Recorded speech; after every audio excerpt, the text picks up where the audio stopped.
بسم اللہ الرحمن الرحیم. پروگرام زنجیر عدل کے ساتھ میں ہوں شاداب ریاض اور میرے ساتھ موجود ہے ایڈوکیٹ فیض اللہ خان نیازی صاحب. ناظرین، آج کی انتہائی اہم ڈیولپمنٹ اسپیکر قومی اسمبلی راجہ پرویز اشرف صاحب کی جانب سے تحریک انصاف کے مزید 35 اراکین اسمبلی کی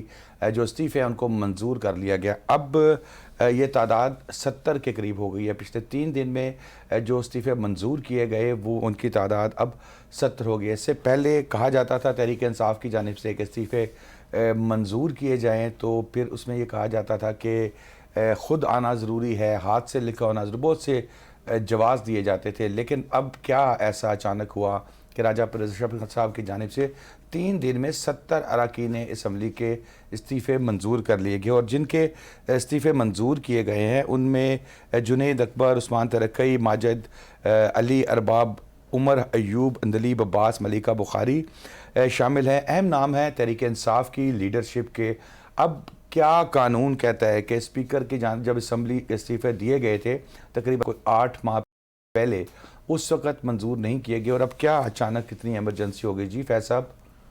جی دیکھیں، اس میں پہلے تو آئین 64 کے اندر یہ کہتا ہے کہ کوئی بھی ممبر کسی بھی پارلیمنٹ کا یا اسمبلی کا وہ استعفیٰ ہاتھ سے لکھ کے اور اسپیکر کو بھیج سکتا ہے. اور پھر رول 43 ہے نیشنل اسمبلی کے رولز کا، جو یہ کہتا ہے کہ اسپیکر کو اگر تو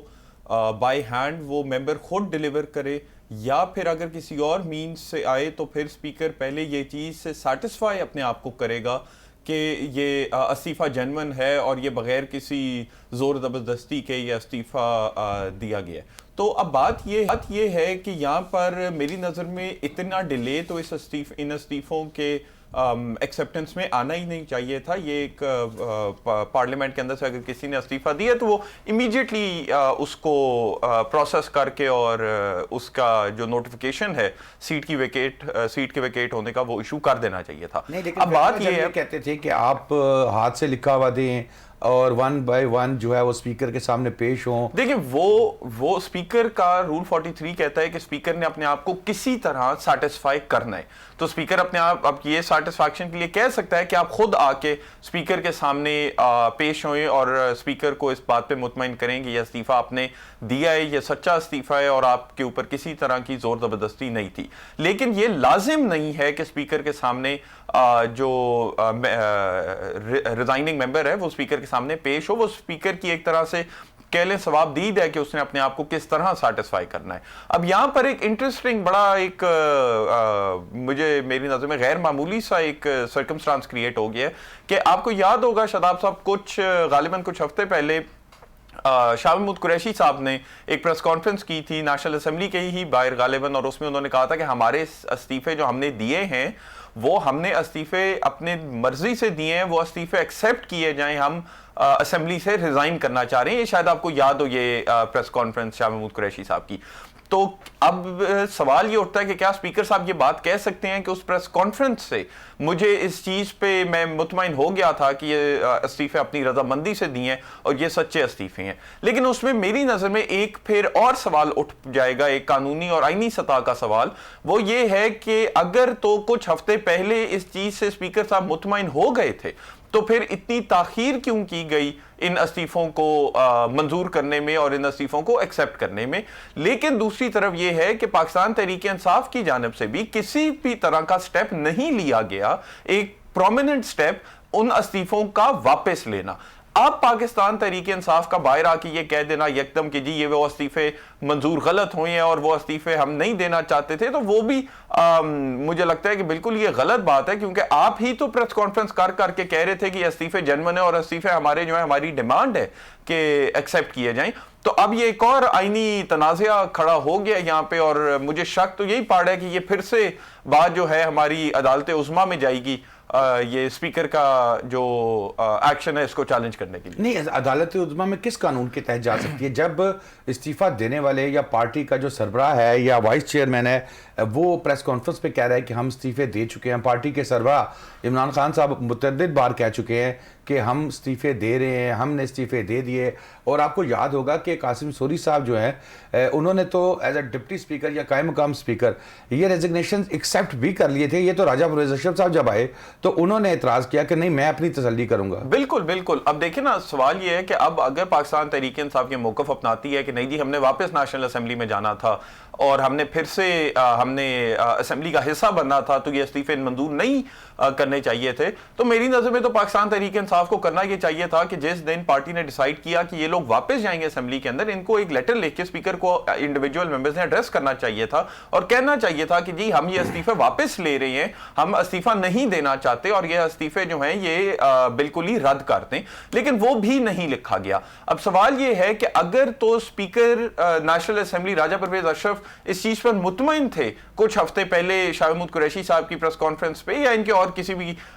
بیانات کی وجہ سے کہ جی یہ جو استعفے ہیں یہ جینون استعفے ہیں اور یہ استعفے سچے استعفے ہیں, تو پھر اتنی تاخیر کیوں آئی؟ یا تو وہ مطمئن نہیں تھے تو یہ تاخیر آئی, اگر تو وہ اس ٹائم پہ مطمئن نہیں تھے تو اب یکدم کیا ہوا ہے کہ سرکمسٹانسز چینج ہوئی نہیں ہے لیکن اسپیکر صاحب مطمئن ہو گئے ہیں, اور اگر تو وہ مطمئن ہو گئے تھے تو کیا ان کو پھر امیڈیٹلی استعفے ایکسیپٹ نہیں کر لینے چاہیے تھے؟ تو یہ اب سوال لیکن اگر فیض کوئی فرد واحد جا کر اسپیکر کو یا کورٹ میں چلا جاتا ہے اور یہ کہتا ہے کہ بھئی میرے تو دستخط ہی موجود نہیں ہے اور یا جعلی کیے گئے ہیں, مجھے تو کسی نے پوچھا ہی نہیں, میں تو رکن اسمبلی رہنا چاہتا ہوں, میرا استعفیٰ دینے کا کوئی پلان نہیں ہے, تو قانون کیا کہتا ہے, کیا ریمیڈی ہوگی اس کے پاس؟ میں آپ کو بتاتا ہوں, وہ اگر تو اسپیکر کا یہ استعفیٰ چیلنج کرنا اور اپنی ڈی نوٹیفیکیشن یا اپنی سیٹ کی ویکیشن کی نوٹیفیکیشن چیلنج کرتا ہے سپریم کورٹ میں یا ہائی کورٹ کے اندر, تو پھر سوال یہ اٹھے گا کہ کیا آپ کو معلوم نہیں تھا کہ آپ کی طرف سے استعفے, نیوز آرٹیکلز آئے, اخباروں میں یہ چیز آئی, خبروں پر یہ چیز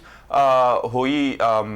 ڈسکس ہوئی, یہ سارے کے سارے نام جو غالباً 123 استعفے سے اگر میرے پاس نمبر غلط نہیں ہے تو یہ سارے کے سارے نام جو ہیں یہ پبلکلی سرکولیٹ کر رہے تھے. اگر آپ کا نام اس میں تھا تو پھر آپ پہلے کیوں نہیں گئے, کیوں نہیں آپ نے لیٹر لکھا, کیوں نہیں آپ اسپیکر کے پاس پیش ہوئے, آپ کیوں نہیں ایوان کے اندر گئے؟ یہ سارے کے سارے سرکمسٹانسز جو یہ مئی جون سے یہ قصہ چلتا آ رہا ہے پاکستان میں, وہ سارے کے سارے فیکٹس جو ہیں وہ عدالت کو مد نظر رکھنے پڑیں گے. اور اس وقت میری نظر میں پاکستان تحریک انصاف کے لیے اب یہ بات کر لینا کہ استعفے جو ہیں وہ ہم نے اصل میں نہیں دینے تھے, وہ بڑی ایک مشکل بات ہے. آپ نے بار بار آ کے بیان دیے, آپ نے اسپیکر پر الزام لگائے, آپ نے بیشتر جو فورمز ہے اس کے اوپر یہ بات واضح کی کہ ہم لوگ استعفے دینے چاہ رہے ہیں, ہم نے استعفے دے دیے اور یہ استعفے سچے ہیں. تو اگر تو یہ استعفے سچے تھے تو اور اسپیکر نے ایکسیپٹ کر لی ہیں تو پھر آپ کو کس بات کی گریوینس ہے اسپیکر نیشنل اسمبلی سے؟ اس طرف آ جاتے ہیں کہ تحریک انصاف کی جانب سے اس طرح کی آوازیں بھی آ رہی تھی کہ اپنے کچھ ارکان کو جو ہے وہ اسمبلی میں بھیجا جائے گا. کچھ دن پہلے عمران خان صاحب سے ہماری ملاقات ہوئی تھی تو اس میں انہوں نے دبے لفظوں میں اس چیز کا اظہار کیا تھا کہ کچھ لوگوں کو وہ چاہ رہے ہیں کہ اسمبلی کے اندر بھیجیں. اب پلان یہ تھا, ظاہر ہے وہ پی ڈی ایم کو بھی پتہ لگ گیا ہوگا, اور پلان یہ تھا کہ کچھ لوگوں کو اسمبلی میں بھیجا جائے گا اور راجہ ریاض صاحب جو کہ اپوزیشن لیڈر ہیں ان سے زیادہ تعداد کے اندر, اور پھر ان کا اپوزیشن لیڈر آ جائے گا, راجہ ریاض صاحب ختم ہو جائے گے. کیونکہ اب مسلم لیگ نون کو کیا نظر آ رہا ہے یا پی ڈی ایم کو یہ نظر آ رہا ہے کہ اگر وہ اور شہباز شریف صاحب اور راجہ ریاض صاحب مل کے کہیں کہ ہم نے فیض اللہ خان نیازی صاحب کو قائم مقام وزیر اعظم بنانا ہے تو ظاہر ہے قانون اور آئین تو کسی جگہ پہ نہیں روک سکتا, اور پھر نیازی صاحب آ کے جو کریں گے وہ تو پھر سب کو بھگتنا پڑے گا قانونی طور پہ. نہیں دیکھیں میری نظر میں تو میں نے شاداب صاحب پہلے بھی آپ پر میری اس بارے میں بات ہوئی, کچھ ماہ پہلے کی بات ہے جب یہ سارا ایک آئینی تنازعہ کھڑا تھا پاکستان میں نے تب بھی کہا تھا کہ یہ انتہائی غیر جمہوری بات ہے اور یہ بڑی امیچور بات ہے پاکستان تحریک انصاف کی جانب سے کہ اگر عمران خان صاحب ووٹ آف نو کانفیڈنس کے تحت ہٹا دیے گئے تو آپ استعفے دے کے چلے جائیں اور آپ کہیں کہ ہم اسمبلی میں آتے ہی نہیں ہیں. بھائی آپ اسمبلی میں آئیں, آپ اسمبلی کی ڈیبیٹ کا حصہ بنیں. آپ عمران خان صاحب کے صرف وزیر اعظم بنانے کے لیے پارلیمنٹ میں نہیں آئے, آپ عوام کا مینڈیٹ لے کے پارلیمنٹ میں آئے تھے. آپ جن حلقوں سے ایم این اے بننے ہیں آپ ان حلقوں کی عوام کا مینڈیٹ لے کے آئے تھے. آپ نے ان کے مسائل اٹھا کر ایوان میں ان پہ آواز اونچی کرنی ہے, آپ نے قانون سازی کے اوپر اپنی کنٹریبیوشن کرنی ہے اور آپ نے کچھ بھی نہیں کیا. تو یہ تو میں پہلی دن سے کہہ رہا ہوں کہ یہ تو ایک انتہائی غیر جمہوری بات تھی, اور پی ٹی آئی جس طرح ڈٹی رہی ہے اس بات پہ کہ نہیں جی ہم نے آنا ہی نہیں ہے, ہم آئیں گے ہی نہیں, یہ ایوان غیر جمہوری ہے, یہ ایوان غیر آئینی ہے, یہ حکومت غیر آئینی ہے. یہ ایک بڑی غیر جمہوری اور امیچور سی بات پاکستان تحریک انصاف نے کی ہوئی تھی اور مجھے اس کے پیچھے سینس نہیں سمجھ آئی. اور اب جب آپ کے استعفے دیے گئے ایکسیپٹ ہو گئے ہیں تو اب آپ یہ نہیں موقف لے سکتے کہ نہیں جی اب ہم نے ایکسیپٹ ہونے سے کچھ گھنٹے پہلے یا کچھ دن پہلے جو ہے وہ ڈیسائیڈ کیا تھا کہ ہم واپس ایوان کے اندر آئیں گے. یہ آپ اگر اس ایوان میں بیٹھے ہیں, آپ کے اوپر یہ جمہوری اور آئینی ذمہ داری ہے کہ آپ ایوان کی پروسیڈنگز کا حصہ بنے, آپ ایوان کے اندر قانون سازی میں اپنی کنٹریبیوشن دیں, جو ملک میں اہم مسائل ہیں اس کے اوپر آپ جو ہے وہ اپنی کنٹریبیوشن دیں. پاکستان کے کون دے رہا ہے آج کل؟ آج میں یہی بات ہے, that is exactly my point, کہ آپ نے جب ایک ایوان کے اندر سے ایفیکٹولی پوری اپوزیشن اٹھا کے آپ باہر لے گئے اور آپ نے کہا جی ہم ایوان کا حصہ ہی نہیں بنتے, ہم کسی بھی قسم کا اس ایوان کے اندر اس ایوان کی کاروائی میں ہم نے اپنا حصہ نہیں ڈالنا, اور آپ نے استعفے دیے اور پھر آپ نے بار بار آ کے کہا کہ جی یہ استعفے جینون ہے, ہمارے استعفے ایکسیپٹ کریں. آپ نے نیشنل اسمبلی کے اسپیکر کے اوپر الزام لگائے کہ وہ جانبدار طریقے سے کاروائی کر رہی ہیں, اور اب جب آپ کے استعفے ایکسیپٹ ہو گئے ہیں تو آپ نے بعد موڑ کے کہا نہیں جی میں نے تو استعفے دینے ہی نہیں تھے, ہم نے ابھی ڈیسائیڈ کیا تھا ایوان کا حصہ بنے. یہ بڑی ایک غیر جمہوری بات ہے, اور اس طرح جو یہ پی ٹی آئی کا موقف ہے یہ بڑا مجھے لگتا ہے یہ غیر جمہوری ہے, اور اس کو پی ٹی آئی کو ذرا ریویو کرنا چاہیے. لیکن فیض پھر اس سے کیا نقصان ہی ہے نا, ملک پہلے ہی معیشت کی بدحالی کا شکار ہے, لوگوں کے پاس روزگار نہیں ہے, مسائل بڑھتے جا رہے ہیں, پیٹرول, بجلی, پانی, گیس, ہر چیز, کھانے پینے کی اشیاء مہنگی ہو رہی ہیں, اور ہمارے جتنے بھی پولیٹیشینز ہیں چاہے وہ پی ڈی ایم کے اندر بیٹھے ہیں یا زمان پارک میں بیٹھے ہیں, ان کا ایک ہی مقصد ہے کہ کسی طریقے سے ہم اقتدار کے اندر آ جائیں. بالکل میں بالکل آپ کی بات درست ہے, اور میری بات ہی یہی تھی نا. تو میری آپ کی تو کوئی نہیں سوچ رہا نا. نہیں میں تو اس بات سے بالکل اتفاق کرتا ہوں کہ یہ چاہیے تھا ان کو کہ یہ ایوان میں آئیں, یہ ایوان کے اندر آ کے ملک میں جو مسائل کھڑے ہیں ان پہ اپنی آواز اٹھائیں, ان ملک کے مسائل کے اوپر جو ڈیبیٹ ہے وہ کریں, ایک پولیٹیکل لیگل کانسٹیٹیوشنل ڈسکورس کا حصہ بنیں اور عوام کے مسئلوں کا حل نکالیں. لیکن میں سے ہم یہ دیکھ رہے ہیں کہ اس ملک کے اندر غیر آئینی سے غیر آئینی حرکت ہمارے سیاستدان ہی کر رہی ہیں. ہمارے سیاستدان ہی صرف اور صرف اپنے اقتدار کی جو دوڑ ہے اس میں لگے ہوئے ہیں, اور عوام پسی جا رہی ہے اور عوام پسی جا رہی ہے. تو ان کو چاہیے تھا کہ اگر تو انہوں نے ایوان کا حصہ بننا تھا تو یہ ریٹن ایک لیٹر لکھتے ان کو اسپیکر نیشنل اسمبلی کو, یا ویسے پبلکلی آ کے پریس کانفرنس کر دیتے کہ ہم نے استعفے واپس لیے, ہم ایوان کا حصہ بننا چاہ رہی ہیں, اور یہ واپس ایوان میں جا کے بیٹھ جاتے. اب انہوں نے کیا کیا ہے کہ جب ایک دفعہ بار بار پریس کانفرنسز میں اور بیان پہ اور ڈیفرنٹ سوشل میڈیا اور مین اسٹریم میڈیا کے فورمز استعمال کر کے کہتے رہے کہ نہیں جی ہمارے استعفے ہیں اور ہمارے استعفے ایکسیپٹ کریں, تو اب آپ آ کے جب ایکسیپٹ ہو گئے ہیں تو آپ آ کے کہہ رہے ہیں کہ نہیں جی استعفے غلط ایکسیپٹ ہو گیا, ہمیں ایوان کا حصہ بنے دیں. یہ بڑی ایک غیر مناسب. چلیں بریک لیتے ہیں فیض اللہ, اور پھر اس سے ملتا جلتا ہی بریک کے بعد کہ پنجاب میں بھی اسمبلی تحلیل ہو چکی ہے, کے پی کے میں بھی اسمبلی تحلیل ہو چکی ہے, قائم مقام وزیر اعلیٰ بننا ہے,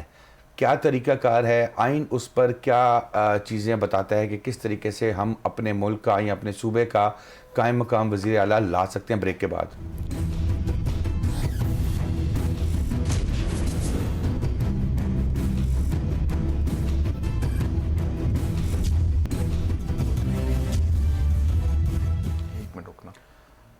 ویلکم بیک ناظرین. جی فیض, پنجاب کی اسمبلی بھی تحلیل ہو چکی ہے, کے پی کے کی اسمبلی بھی تحلیل ہو چکی ہے, اور اب صورتحال یہ ہے کہ قائم مقام وزیر اعلیٰ جو ہے وہ لانا ہے پنجاب میں بھی, کے پی کے میں بھی. اب 3 نام جو ہیں وہ دیے گئے تھے تحریک انصاف کی جانب سے, مسلم لیگ کاف کے اتحاد سے,